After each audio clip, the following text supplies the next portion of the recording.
Seja muito bem-vindo ao Jornal da Record News. Lembrando que a gente está ao vivo lá no nosso canal do YouTube e também pela página do Facebook da Record News. Olha, a Pfizer apresentou há pouco à Anvisa novos documentos dos estudos da fase 3 da vacina produzida por ela com o laboratório alemão BioNTech contra a Covid-19. As informações encaminhadas à agência envolvem os estudos realizados com um pouco mais de 36 mil voluntários em Estados Unidos, Alemanha, África do Sul, Argentina, Brasil e Turquia. Eles apontam que o imunizante teve eficácia de 95%. Isto porque na metade dos voluntários que recebeu placebo, ou seja, que não recebeu vacina, ocorreram 162 infecções, contra apenas 8 no grupo que tomou a vacina. A Pfizer ainda não pediu no Brasil a autorização de uso emergencial. A empresa mantém a submissão para o registro sanitário, que é mais abrangente. Na semana passada, o Ministério da Saúde assinou um memorando de entendimento para a compra de 70 milhões de vacinas da Pfizer-BioNTech. Os primeiros 2 milhões de doses estão previstos para serem entregues até março de 2021. E o Ministério da Saúde espera começar a vacinação contra a Covid-19 agora em fevereiro. O Plano Nacional de Imunização inclui novos grupos prioritários e também o uso da vacina do Butantan. Ainda não foi assinada a medida provisória que destina 20 bilhões de reais para a aquisição das doses. A nova versão do Plano Nacional de Imunização foi apresentada no Palácio do Planalto. Se nós conseguirmos manter o planejado do Butantan e da Fiocruz de apresentar a fase 3 dos estudos e toda a documentação da fase 1 e 2, ainda em dezembro à Anvisa e solicitar o registro, nós teremos aí janeiro para análise da Anvisa e possivelmente em meados de fevereiro para frente nós estejamos com essas vacinas recebidas e registradas. Agora, o Ministério da Saúde prevê a compra da vacina produzida pelo Instituto Butantan de São Paulo. De acordo com a estratégia do Ministério, agora são 4 grupos prioritários: trabalhadores da saúde, idosos, indígenas, pessoas com fatores de risco, professores e profissionais de segurança e funcionários do sistema prisional.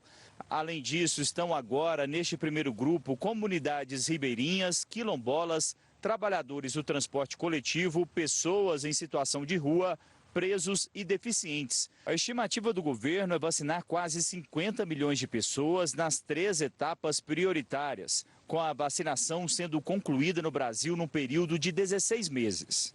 Mas ainda não existe uma data definida para começar a imunização da população. O governo alega que é preciso esperar a Agência Nacional de Vigilância Sanitária aprovar os registros das vacinas. Até o momento, nenhum pedido chegou até a Anvisa. O Ministério da Saúde voltou a defender a assinatura de um termo de consentimento para quem receber uma dose da vacina aprovada de forma emergencial. Nós vamos estudar que grupos poderão receber, grupos limitados em quantidades limitadas. E sim, todos que forem voluntários a receber terão que assumir esse compromisso por escrito. Durante o evento, o presidente Bolsonaro adotou um tom ameno depois de vários conflitos com o governador de São Paulo, João Dória. Mas a grande força que todos nós demonstramos agora é a união para buscar a solução de algo que nos aflige há meses. Se algum de nós extrapolou ou até exagerou, foi no afã de buscar solução. O governo ainda não concluiu a edição da medida provisória que prevê a liberação de 20 bilhões de reais para a compra de vacinas. A previsão era assinar o documento hoje. A expectativa agora é que a definição ocorra nesta semana. E o governador do Piauí, Wellington Dias, confirmou que o Ministério da Saúde vai fechar contrato com o Instituto Butantan para a compra da Coronavac. Serão 46 milhões de doses e mais 6 milhões até 20 de janeiro. O Ministério da Saúde também abriu licitação para a compra de 331 milhões de seringas e agulhas para a campanha de vacinação contra a Covid-19. De acordo com o Ministério da Saúde, o cronograma de entrega do material foi feito de acordo com a capacidade de produção industrial e os estoques já disponíveis nos estados. O critério de compra vai ser o menor preço oferecido. Podem participar da licitação empresas nacionais e estrangeiras com credenciamento regular no sistema de fornecedores do Ministério. Para falar mais sobre esse assunto, a gente conversa agora com o infectologista e pediatra Renato Kfouri, que é secretário da Sociedade Brasileira de Imunizações. Boa noite, Renato. Obrigado pela participação aqui conosco. Heródoto Barbeiro também uma boa noite, participa aqui com a gente deste bate-papo. Renato, a gente mostrou há pouco o plano na reportagem, o Plano Nacional de Vacinação. Como você avalia esse plano? Está dentro do que você imaginava? Olá, Gustavo. Olá, Heródoto. Boa noite a todos os telespectadores do Record News. Eu acho que sim, Gustavo. Eu acho que ele é um plano mais completo e talvez a melhor notícia que o plano nos dá é a nacionalização da vacina Coronavac produzida pelo Instituto Butantan, que até então estava sendo alvo da discórdia, a vacina do Estado de São Paulo ou dos amigos do governador do Estado de São Paulo, e criando cisões no país que não cabiam nem constitucionalmente, nem eticamente, cidadãos diferentes, criando categorias de cidadãos diferentes no nosso país.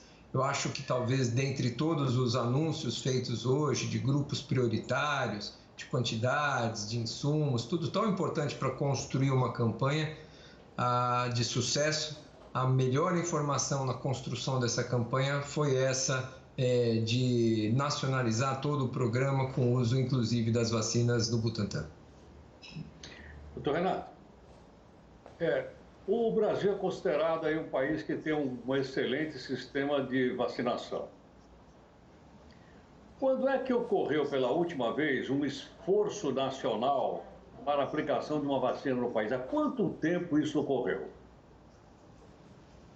Olha, Heródoto, depende da perspectiva. Por exemplo, anualmente, nós vacinamos na nossa campanha de gripe 1/3 da população brasileira, 70 milhões de doses são aplicadas em 3 meses. Isso a gente faz todo ano, há mais de 20 anos no país. Na campanha do H1N1, em 2010, nós vacinamos 100 milhões, metade da população brasileira foi vacinada também num período semelhante. Sem falar nas campanhas de pólio, nas campanhas destinadas ao público infantil, nas campanhas do sarampo. Então, experiência não nos falta, Heródoto. Eu acho que nós temos, num país continental como o nosso, de mais de 100 milhões, países com mais de 100 milhões, da dimensão territorial como nós, ninguém tem um programa gratuito, com tantas vacinas e atingindo coberturas vacinais tão boas quanto nós atingimos, com todas as dificuldades que a vacinação na Mata Atlântica, no Xingu e todas as regiões que você bem conhece desse país, exige esforços diferenciados. Então, temos rede de frio, temos confiança em geral na população. Antes dessa história da politização, nossa confiança da população era boa nas vacinas e nós vamos ter que lidar agora com a comunicação. Talvez esse seja o nosso grande desafio, porque as 36 mil salas de vacinas, a nossa capacidade do recurso humano de administrar e fazer campanhas, eu acho que servirá e muito para que a gente tenha sucesso também nessa campanha. Doutor Renato, eu quero pegar essa sua última fala para continuar nesse assunto. A gente abriu hoje uma discussão lá no STF, que já é antiga, mas enfim, começou a ser julgada hoje sobre a obrigatoriedade da vacina. A gente teve a politização sobre esse assunto no nosso meio político. Isso fez com que a população, pesquisas indicam, suspeitasse da vacina.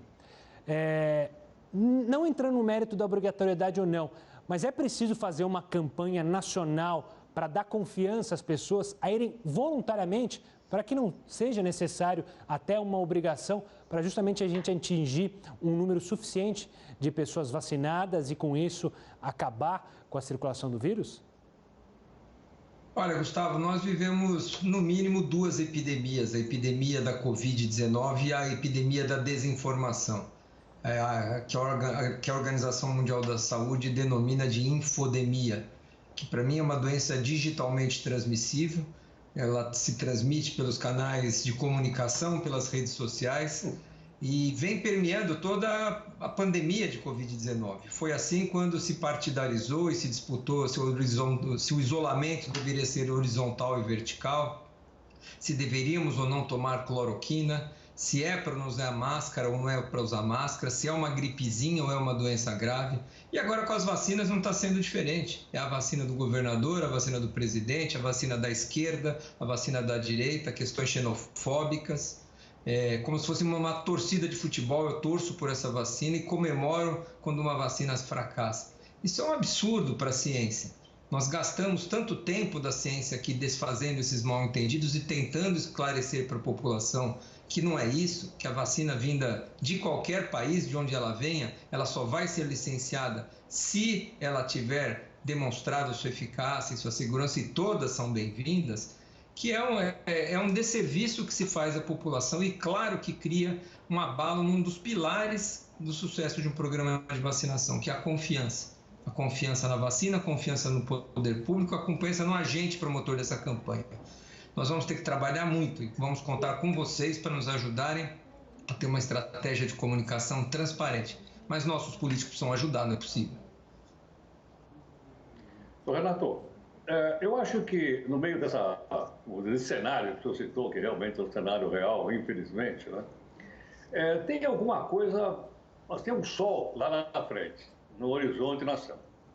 Eu nunca imaginei, até outro dia mostrei aqui, eu sou leigo, mas a gente procura aprender, quantos anos levaram as vacinas para ser desenvolvidas, o senhor sabe isso de cor, eu não sei.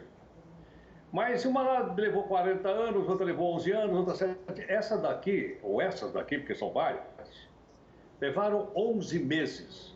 O que significa isso em termos do avanço da medicina, do avanço da ciência em prol do ser humano como um todo? Olha, Heródoto, você não é especialista, mas é quase. Eu acho que você tocou num assunto que talvez seja o ponto mais espetacular do que nós estamos vivenciando. Há menos de um ano atrás, nós estávamos conhecendo o que era Wuhan, ninguém sabia onde era essa província. Ninguém não, você certamente conhecia, mas a maioria dos brasileiros não tinha nenhuma noção onde ficava Wuhan. Que vírus era esse, que doença respiratória era essa, e menos de um ano depois, de maneira espetacular, eu diria, essa é a palavra, nós surpreendentemente temos várias, não uma vacina, temos várias vacinas chegando e quase que simultaneamente na sua última fase aí, de desenvolvimento e pré-aprovação. E com resultados, de novo, espetaculares, eficácias acima de 70%, 90%, 95%. Primeiro, isso se deveu a um esforço prévio no desenvolvimento contra outras vacinas do coronavírus, mas isso simplesmente não seria uma garantia de sucesso. Todo o investimento, todo o apoio, toda a parceria da ciência, grandes concorrentes da indústria farmacêutica, apoio de laboratórios públicos e privados, agências de saúde, todas trabalhando juntas para desenvolver uma vacina num tempo recorde. Realmente esse é um legado que a ciência deixou e nos mostrou. Se há um lado bom da pandemia, eu acho que é esse. Vacinas, inclusive, que podem servir de novas plataformas para velhas vacinas que nós utilizamos, vacinas que podem ser mais rápidas de produção, mais eficazes. Acho que nós vamos viver um período virtuoso em termos de vacinação e imunização com novos projetos e novas plataformas que estão por vir. Então, é a ferramenta que veio para nos salvar mais uma vez. Né? Mais uma vez, as vacinas, historicamente, mostram o seu valor e mostram ser uma intervenção em saúde pública que vão demonstrar aí ser a medida mais eficaz no controle de endemias, de pandemias, de tantas doenças que a gente vem enfrentando aí na humanidade. Doutor Renato, obrigado pela participação aqui conosco no Jornal da Record News, falando sobre o Plano Nacional de Vacinação e também sobre os próximos passos aí para essa imunização, não só no Brasil, mas no mundo todo. Um forte abraço. O Heródoto volta daqui a pouquinho aqui conosco no Jornal da Record News. Pix, um novo sistema brasileiro de pagamentos instantâneos, já movimentou mais de 83 bilhões de reais. De acordo com o Banco Central, o sistema que começou a ser usado no dia 15 de novembro já teve 92 milhões e 500 mil transações realizadas. 84% dessas transferências foram feitas de pessoa física para pessoa física. 46 milhões de pessoas já usaram o Pix para realizar algum tipo de transferência. E o Congresso Nacional aprovou o projeto da Lei de Diretrizes Orçamentárias para 2021. O repórter Clébio Cavagnoli tem mais informações. De acordo com o texto final, entre estas previsões está um rombo nas contas do governo federal para 2021, que é de quase 250 bilhões de reais. O salário mínimo também foi definido, é de R$ 1.088 já a partir de janeiro. A LDO estabelece regras para a elaboração e execução do orçamento federal do próximo ano. O texto segue agora para a sanção do presidente Jair Bolsonaro. Já o orçamento propriamente dito só será votado em 2021. E o Judiciário e o Congresso estão se preparando para o famoso recesso de fim de ano. Quem não quer uns dias de descanso depois de um ano como esse, né? Mas será que é o momento para uma pausa nos trabalhos? Sobre isso a gente conversa com o Heródoto Barbeiro. Afinal, Heródoto, a gente precisa que o Congresso continue aprovando medidas importantes para recuperar a economia, para combater a Covid-19, né? Sem dúvida alguma. São esses pontos fundamentais que você lembrou agora, Augusto. Mas queria dizer o seguinte, esse recado aqui vai para o cidadão brasileiro e para o contribuinte brasileiro. Por que razão? Porque esse Congresso Nacional custa para a gente 11 bilhões de reais por ano. 11 bi. Eles têm 2 meses de férias por ano. Tem 15 dias de julho, mas agora tem um mês e meio. Eles param dia 23 de 23 e depois só voltam no dia 1º de fevereiro. Custa 11 bi. Então, a questão que se coloca é o seguinte, para poder funcionar, eles estão dizendo que não tem dinheiro, que o Senado não tem dinheiro porque vai ter que pagar os funcionários. Mas espera um pouquinho, 11 bilhões de reais, esse pessoal já não está com o salário acertado? Então, por esse motivo, o pessoal acha que é melhor parar por aí. Mas, como você lembrou, tem temas como reforma administrativa, tem temas como reforma tributária, e esse pessoal trabalhou muito pouco esse ano. Estou falando para o cidadão. Trabalhou muito pouco, trabalhou à distância, aqui como eu estou fazendo aqui agora nesse momento. De casa, nem precisou sair de casa, nem pegar avião para ir para Brasília, esse pessoal não precisou. E trabalhou muito pouco. E mais, teve o tal do recesso branco. Esse pessoal parou de trabalhar durante o período da campanha eleitoral para eleger os seus cabos eleitorais na sua cidade, nos seus redutos. Então, quer dizer, isso tudo sai além da gente, como cidadão, não ter as leis aprovadas, por exemplo, está parado lá, a prisão após a segunda, está parado. Por que eles não votam? Porque não dá tempo. Porque dá tempo. Se todo mundo está fazendo um esforço no país, por que esse pessoal não faz também um esforço no país? Esse é o ponto. Esse é o ponto para o cidadão e contribuinte. E o outro também para o contribuinte em relação ao Poder Judiciário, que também trabalhou muito pouco. Pararam, os fóruns parou durante um tempão. Parou tudo. E não vamos lembrar que agora tem o recesso do poder Judiciário, capitaneado pelo Supremo Tribunal Federal, e lembrando que juízes têm 60 dias de férias e muitas vezes o pessoal vende as férias para poder pegar uma graninha a mais. Então eu acho que o cidadão e o contribuinte que estão nos acompanhando, se acharem que devem, manda um recadinho lá para esse pessoal dizendo que nós estamos de olho e por que não trabalha. Afinal, né, Heródoto, não pode viajar. Quer dizer, até pode, mas tem que evitar aglomeração. Eles não podem ir para a Europa, porque muitos gostam, né, de passar as férias em locais chiques, né? Ou seja, pega 5 dias, que é o que teremos aqui, uma semana para descansar, para passar com a família e volta a trabalhar e volta a fazer o Brasil mexer. Heródoto, a gente volta a se falar daqui a pouquinho aqui no Jornal da Record News. Ainda falando de Congresso, a corrida pela presidência da Câmara dos Deputados, hoje, houve uma importante decisão. Quem traz os detalhes de Brasília é a repórter Renata Varandas. Boa noite, Renata. Oi, Gustavo, boa noite. Olha, o primeiro vice-presidente da Câmara, o deputado Marcos Pereira, do Republicanos, abriu mão da candidatura dele e o partido decidiu apoiar o deputado Arthur Lira, do PP de Alagoas. Lira deve enfrentar um candidato que vai ser apoiado pelo bloco de Rodrigo Maia. O problema é que até agora, Maia ainda não anunciou quem vai ser o candidato dele.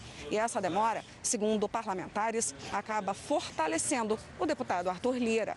Isso porque o republicano de Marcos Pereira, por exemplo, tem 32 votos. Num cálculo por cima, significa que, teoricamente, Lira já teria o apoio de 200 deputados. Lembrando que, para se eleger em primeiro turno, são necessários 257 votos. Gustavo. Obrigado, Renata. E a Procuradoria-Geral da República se manifestou contrária ao pedido de Roger Abdelmacer para cumprir prisão domiciliar. A defesa do ex-médico alega que ele tem a saúde frágil e pertence ao grupo de risco do coronavírus. Abdelmaci está preso no hospital penitenciário até que o Supremo Tribunal Federal decida se ele vai para a prisão domiciliar ou volta para o presídio de Tremembé. De acordo com o procurador-geral Augusto Aras, a concessão da prisão domiciliar é indevida a Abdelmaci porque o tratamento de saúde que o ex-médico precisa pode ser realizado no presídio. Já o Ministério Público de Goiás apresentou a 13ª denúncia contra João de Deus por crimes sexuais. Das outras 12 denúncias já recebidas pela Justiça, João de Deus já foi condenado em 2. Em uma, a 19 anos de reclusão e na outra, a 40 anos. De acordo com a promotoria, vítimas com casos prescritos serão incluídas como testemunhas. O Supremo Tribunal Federal, mencionei há pouco, começou a julgar a possibilidade da vacinação contra a Covid-19 ser obrigatória. O único voto na sessão de hoje foi do ministro Ricardo Lewandowski, que é o relator do caso, e a favor de que estados e municípios sejam autorizados a obrigar a imunização. O julgamento será retomado amanhã, mas o voto dele não diga que ela tem que ser compulsória, ou seja, à força, mas sim criar instrumentos para, por exemplo, as pessoas não poderem ir a locais se não tiverem a vacina. O Heródoto Barbeiro vai explicar agora para a gente se o Brasil já teve vacina obrigatória. Essa é uma discussão que vem ganhando força. Já teve essa discussão lá atrás, Heródoto? Olha, ela já teve sim. Aliás, eu acho que o voto que o ministro Lewandowski, que é o relator hoje, deu, ele de certa forma foi olhar lá o exemplo do passado. Porque veja o seguinte, eu fui lá ler o voto dele. Ele não disse que a vacina é obrigatória. Não é obrigatória? Não, ele disse que não. Aí eu fui ler lá. Disse, olha, ela não é obrigatória, ela é compulsória. Ué, então eu fiquei completamente perdido. Ele disse que não é obrigatória, mas é compulsória. O que significa isso? Obrigatória seria fazer como aconteceu lá atrás, no governo do Rodrigues Alves, quando foi estabelecida uma lei que obrigava o cara a tomar a vacina contra a varíola. Tinha lei. Aqui não tem lei dizendo que você é obrigado a votar. Não tem lei. Está na Constituição que é o contrário.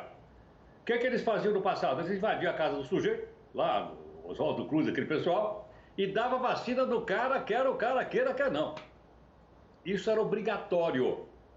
Além disso, naquela época, pra você ter uma ideia, se você não tivesse tomado a vacina contra a varíola obrigatória, você não podia entrar na escola, você não podia arrumar emprego, você não podia viajar, e uma coisa inacreditável, Gustavo,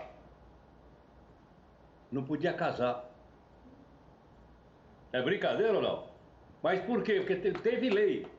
Aí teve um quebra-pau violento lá no 1902, no começo lá do século XX, no Rio de Janeiro, e eles então abortaram a lei. O que está sendo discutido agora é o seguinte, é a vacina compulsória, ou seja, para matricular a criança na escola eu tenho que mostrar a certidão de vacina.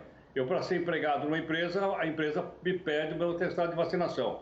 Mas eu acho que precisa ficar bem claro, e eu fui ver para poder esclarecer aqui para nós todos, que ele não votou pela obrigatoriedade, e sim para que ela seja compulsória, ou seja, que haja formas de levar a pessoa a entender que é bom vacinar, que isso vai favorecer e tudo mais.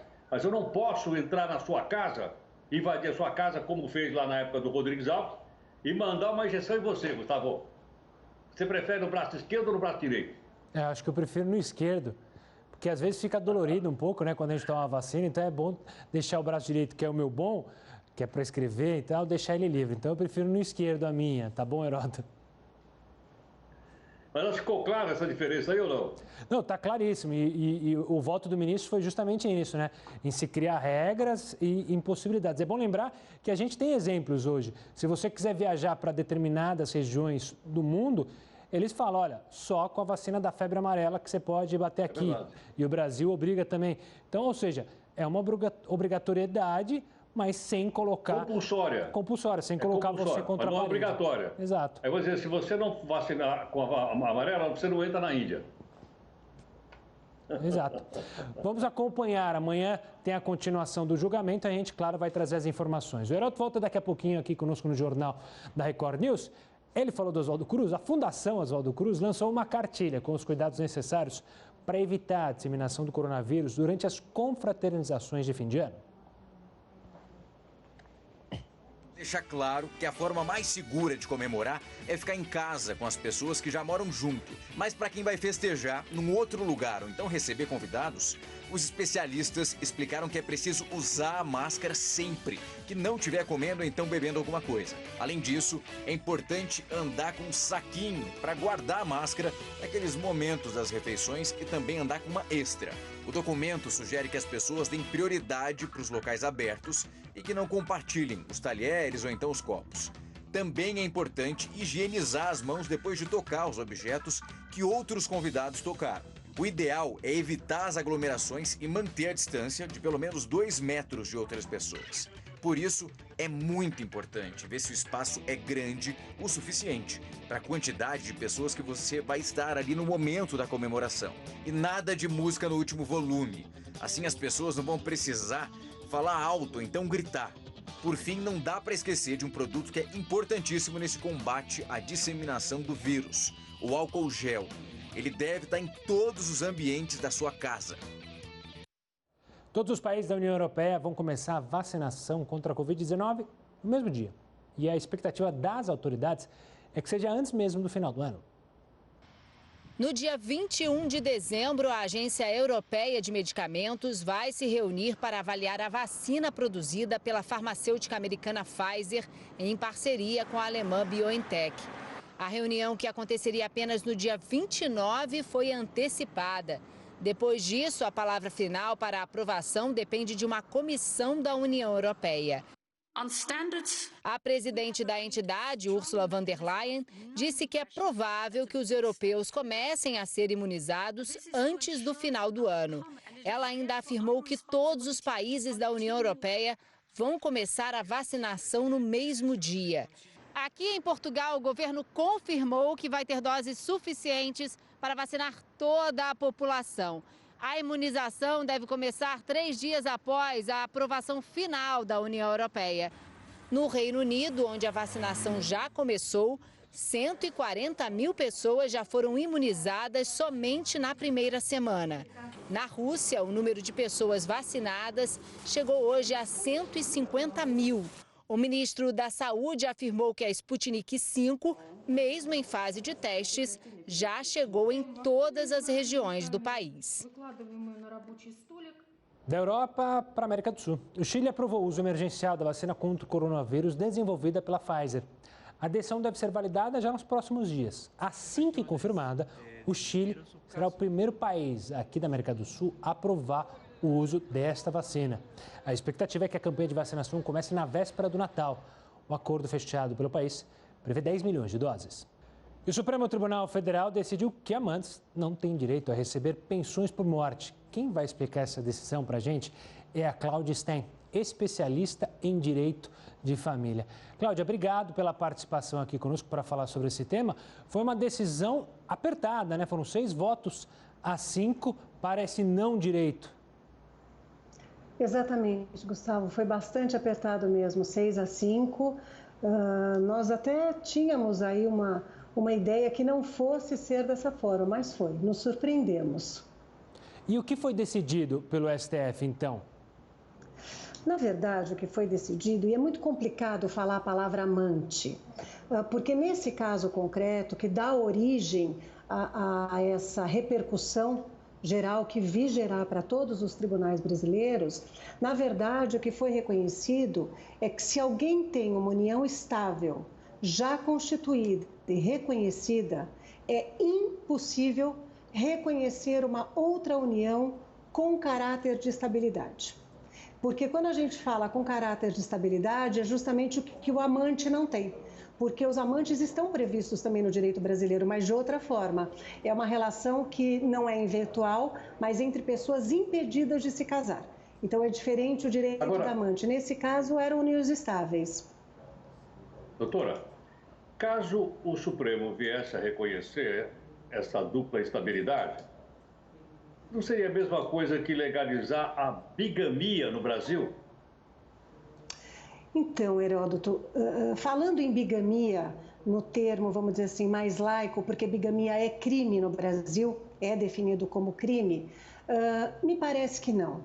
Com o devido respeito, me parece que o voto do ministro Fachin, que foi quem abriu a divergência, embora seja um processo que corre em segredo de justiça, mas o que nós temos, o ministro Fachin deixou muito claro, nesse caso, pelo que é possível perceber, nenhum nem outro sabiam que o falecido tinha outra união estável.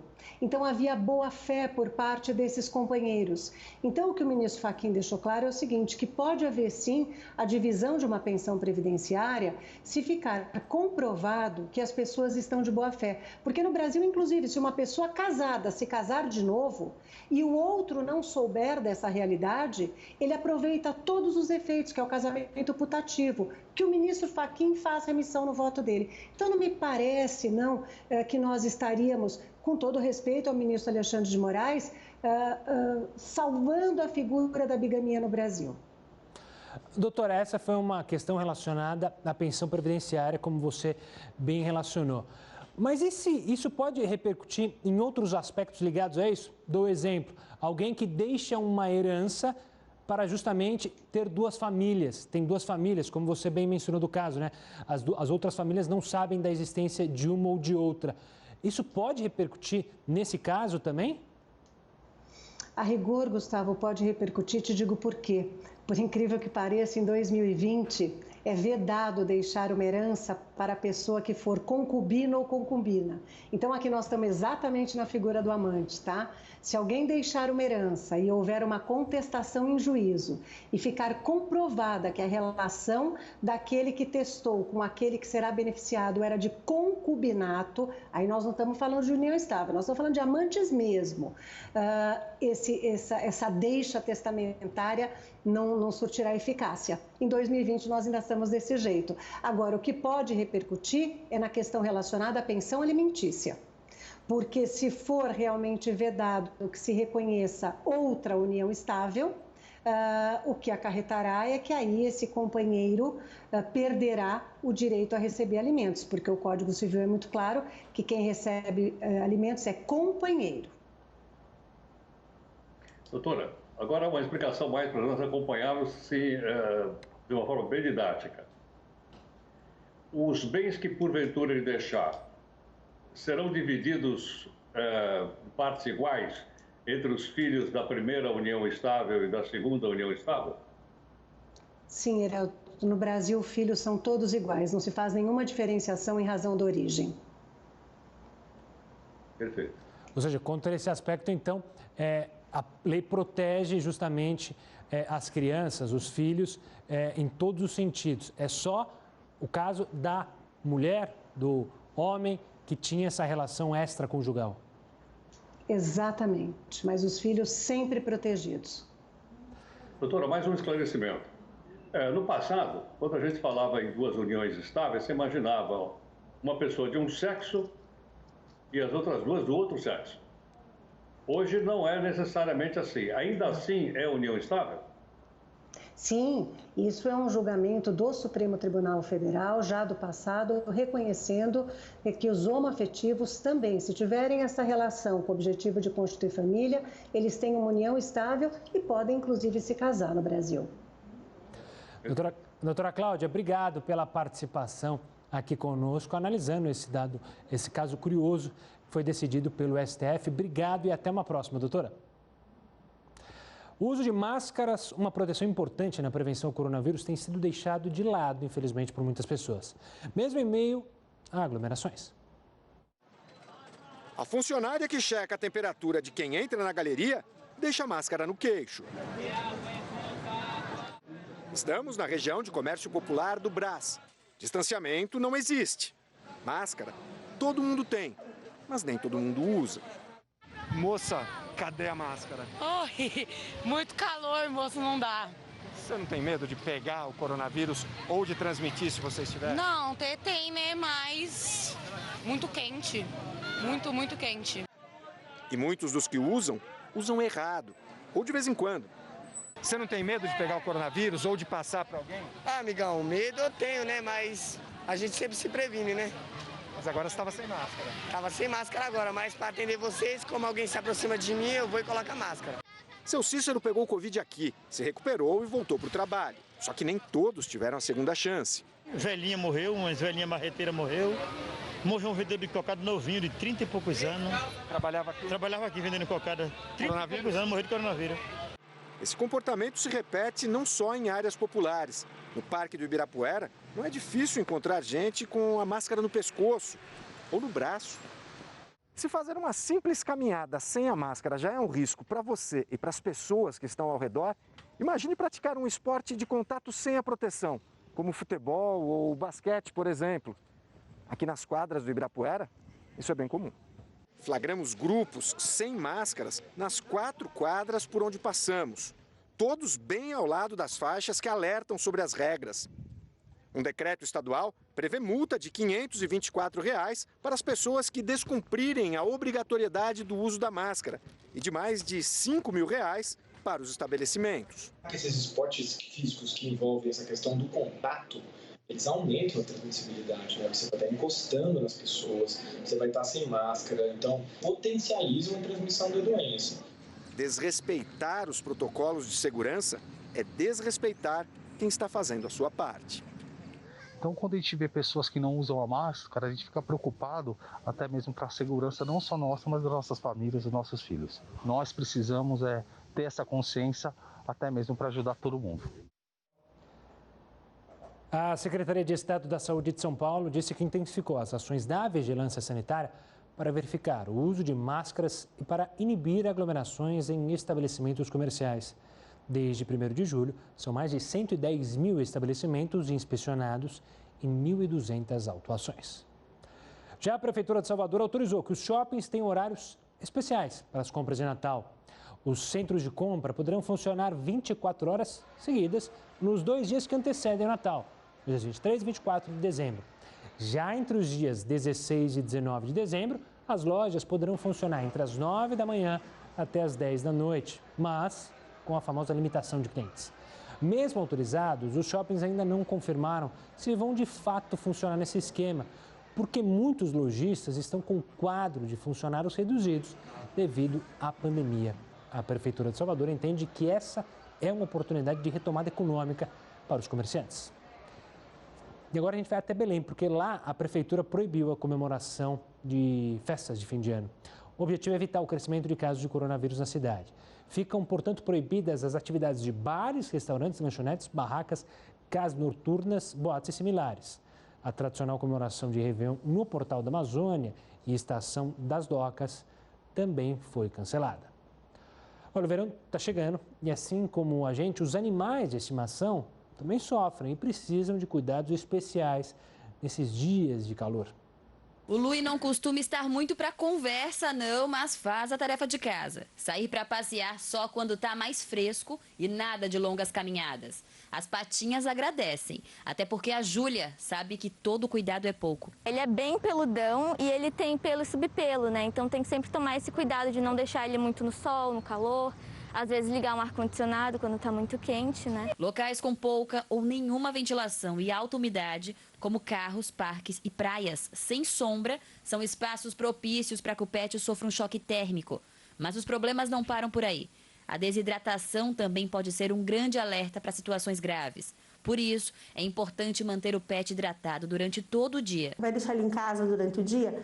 Deixar as janelas abertas se possível, um ventilador se possível, fechar uma veneziana, deixar o vidro aberto, uma veneziana fechada para ter a sombra, que também protege, vários potes de água pela casa, porque o sol ele vai mudando durante o dia, então às vezes os cômodos também, tem um cômodo que pega sol num período e o outro não, então ter um pote de água em cada local ajuda, porque vai manter essa água mais fresquinha ao longo do dia para eles beberem e se hidratarem, que é muito importante. Ah, mas vou tosar para ele não passar tanto calor. Calma, que não é bem assim.